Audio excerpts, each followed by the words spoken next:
চলেন আজকে একটা নতুন ইংরেজি শব্দ শিখি প্ল্যাথোরা একটা সহজ গল্প দিয়ে শুরু করা যাক।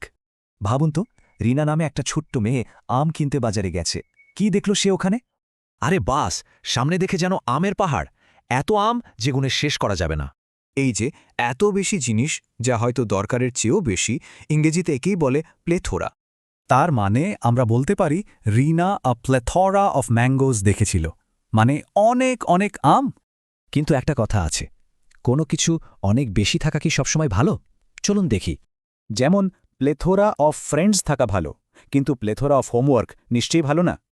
আচ্ছা, এবার কিছু সত্যিকারের উদাহরণ দেখা যাক যেখানে এই শব্দটা ব্যবহার হয়। দেখুন, এখানে প্লাথোরা মানে কিন্তু ভালো কিছু না, এর মানে হল অনেক অনেক সমস্যা।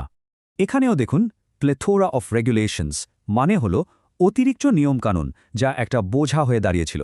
মানে ছাত্রটির কাছে এত বেশি পড়ার জিনিস ছিল যে সে ঠিকই করতে পারছিল না কোনটা পড়বে। তাহলে মূল কথাটা হলো প্লেথোরা মানে অনেক বেশি। এটা ভালোও হতে পারে, আবার খারাপও হতে পারে। এবার একটু ভাবা যাক, আমাদের নিজেদের জীবনে কিসের প্লেথোরা আছে? অনেক বই নাকি অনেক কাজ?